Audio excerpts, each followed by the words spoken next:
ನೋಡಿ ಬಂಧುಗಳೇ, ಇದು ಬಿಲ್ವಪತ್ರೆ ಗಿಡ. ಈ ಬಿಲ್ವಪತ್ರೆ ಗಿಡದ ಮೇಲೆ ನಮ್ಮ ಈರಣ್ಣನವರು ಹತ್ತಿದ್ದಾರೆ. ಏನಕ್ಕೆ ಅಂದರೆ ಬಿಲ್ಪತ್ರೆ ಕೀಳೋದಕ್ಕೆ. ಒಂದು ಮೂಟೆ ಬಿಲ್ಪತ್ರೆ ಕೀಳಬೇಕು, ಒಂದು ದಿನದಲ್ಲಿ ಒಂದು ಮೂಟೆ ಬಿಲ್ಪತ್ರೆ ಕೀಳಬೇಕು ನಮ್ಮ ಈರಣ್ಣನವರು.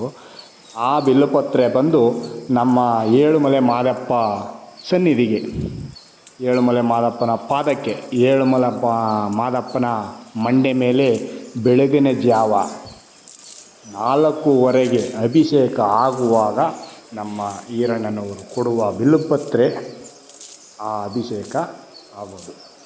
ಬಿಲ್ಪತ್ರೆ ಅಭಿಷೇಕ ಮಾಡ್ತಾರಲ್ಲ ಆವಾಗ ನೋಡಿ ಏನು ಅದ್ಭುತವಾಗಿ ಕೇಳ್ತಾಯಿದ್ದಾರೆ ನಮ್ಮ ಈರಣ್ಣನವರು. ನೋಡಿ ಮೂಟೆಗೆ ಹಾಕ್ತಾಯಿದ್ದಾರೆ ಈ ಬಿಲ್ಪತ್ರೆ. ನಮ್ಮ ಮಾದಪ್ಪನ ಪಾದಕ್ಕೆ ಅರಿವು ಆಗ್ತಾಯಿದೆ. ಬಂಧುಗಳೇ, ಈ ವಿಡಿಯೋನ ಪೂರ್ತಿ ನೋಡೋಣ ಬನ್ನಿ. ನಮ್ಮ ಈರಣ್ಣನವರು ಬಿಲ್ಪತ್ರೆ ಕೀಳ್ತಾಯಿದ್ದಾರೆ. ದಯವಿಟ್ಟು ಈ ವಿಡಿಯೋನ ಎಲ್ಲರೂ ಒಂದು ಲೈಕು ಒಂದು ಶೇರ್ ಮಾಡಿಬಿಡಿ ಅಂತ ಹೇಳ್ತಾಯಿದ್ದೀನಿ. ಎಲ್ಲ ಮಾದಪ್ಪನ ಭಕ್ತರಿಗೆ ಈರಣ್ಣನವರು ಪರಿಚಯ ಆಗಲಿ ಅನ್ನೋ ಉದ್ದೇಶ ಅಷ್ಟೇ. ನಮಗೇನದ್ರಲ್ಲಿ ಪ್ರಚಾರ ಆಗಬೇಕು ಅಂತ ಏನಿಲ್ಲ. ಅವರು ಒಂದು ಪರಿಚಯ ಎಲ್ಲ ಭಕ್ತರಿಗೂ, ನಮ್ಮ ಮಾದಪ್ಪನ ಭಕ್ತರಿಗೆ ಅವರ ಪರಿಚಯ ಆಗಲಿ. ಈರಣ್ಣನವರು ಬಿಲ್ಪತ್ರೆ ಕೀಳುವ ದೃಶ್ಯ ಅವರು ಮಾದಪ್ಪನ ಸನ್ನಿಧಿಗೆ ಹೋಗ್ತದಲ್ಲ, ಅದಕ್ಕೋಸ್ಕರ ದಯವಿಟ್ಟು ಮಾದಪ್ಪನ ಭಕ್ತರು ಒಂದು ಲೈಕು ಒಂದು ಶೇರ್ ಮಾಡಿ ಅಂತ ಕೇಳ್ತಾ ಈ ವಿಡಿಯೋನ ನೋಡೋಣ ಬನ್ನಿ ಬಂಧುಗಳೇ.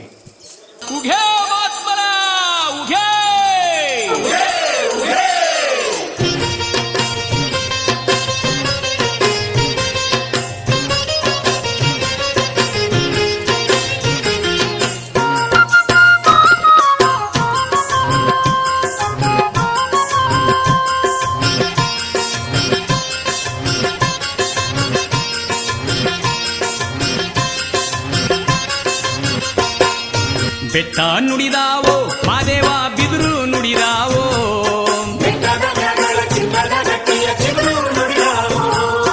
ಬೆಟ್ಟ ನುಡಿದಾವೋ ಮಾದೇವ ಬಿದಿರು ನುಡಿದಾವೋ,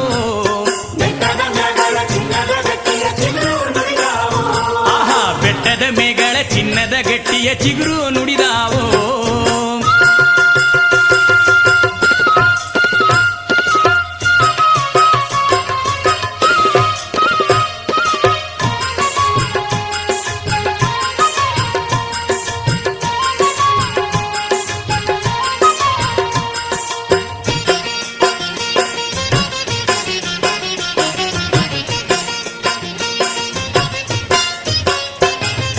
ತಟ್ಟಲು ಬಟ್ಟಲು ಓರಿದವು, ಹುಟ್ಟುಪಾದ ಬೆನ್ನಲಗಿದವು, ಬೆಟ್ಟದ ಮಾದೇವ ಕುಣಿವಾಗ ಹುಟ್ಟು ಕಲ್ಲೆ ಗುಡುಗುಟ್ಟಿದವು.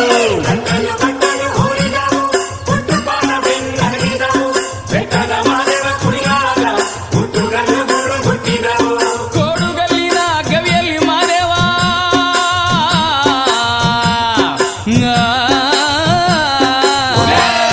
ಕೋಡುಗಲ್ಲಿನ ಗವಿಯಲ್ಲಿ ಮಾದೇವ ಮಡಗವರ ತಮ್ಮ ವ್ಯಾಘ್ರಾವ, ಹೊಯ್ ಗುಡುಗು ಮಿಂಚಿನ ರಭಸದಲ್ಲಿ ಕರೆದವರ ತಮ್ಮ ಬರಗಾವ.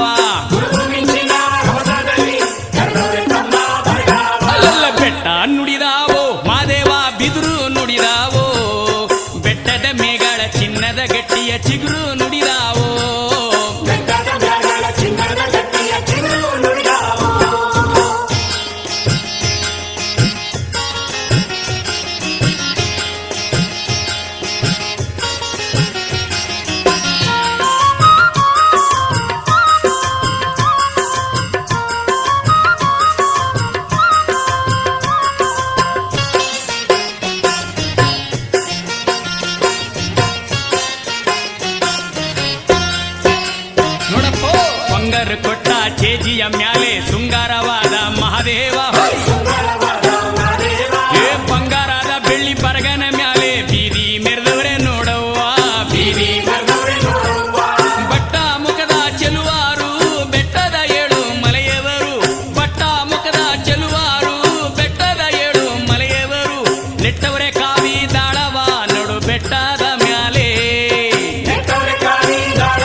ಕರಡಿ ಕಕ್ಕರಿದು ಗುಡ್ಡದ ಹುಲಿಗಳು